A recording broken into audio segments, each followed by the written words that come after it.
Hello my friends, John here. Welcome back to my subscribers, and if you're new, please subscribe. I'd love to see you again. Okay, it's a rainy Friday here. I thought of that scripture, God sends the rain on the just and the unjust, but don't mind if you hear some raindrops. Right into it. This turns out to be really powerful. As time passed and I thought about it more, wow, beautiful. So, I have a dream. It's a short dream. I'm driving. Sometimes it's like a mysterious vehicle, but it was actually this vehicle, kind of a wintertime scene, driving on a winter road, just kind of cruising along. That was very, very short period of time. No problems, no real emotions going on. And then there's kind of a pause, and I look ahead of me, and what I see, it'd be like a roller coaster or something. There was a vehicle proceeding to climb. It'd be like climbing a mountain. I mean, it was smooth. It was a road, and I don't know. I try to even gauge what would it be like.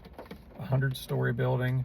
Would it be like going up an eighth of a mile? Like, I don't even know. But this was elongated, and I'm not going to say it was completely perpendicular, but it would be like this, and it was snow and ice. So what I realized as I thought about this, what was before me was an impossible task.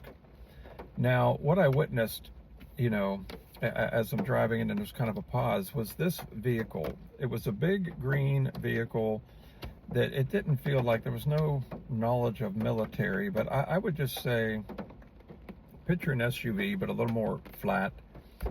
And when you think of how long and how wide it is, like almost double the size, almost like a cross between a tank. And again, it really didn't seem like a tank. It was just like a vehicle, like an SUV, just different.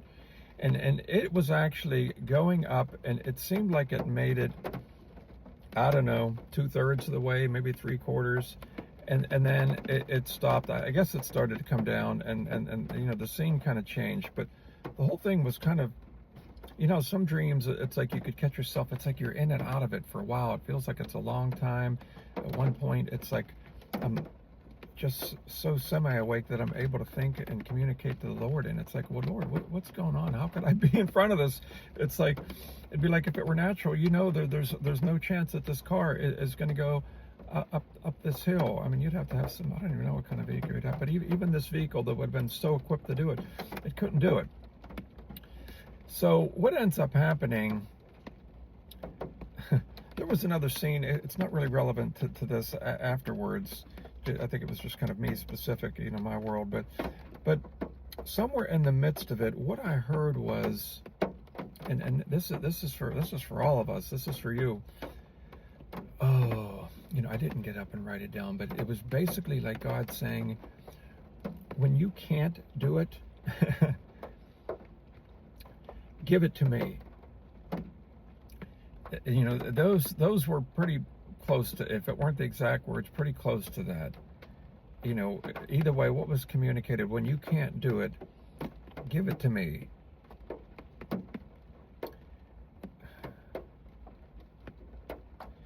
So, it was encouraging to say the least. So sometimes, there are things we were meant to work on, things we were meant to do, but there's, sometimes there's something, there's just no way, and God knows it's no way. So if you're faced, for the person that's faced with something like that, we're talking truly a problem that you cannot fix. You cannot fix. Give it to God.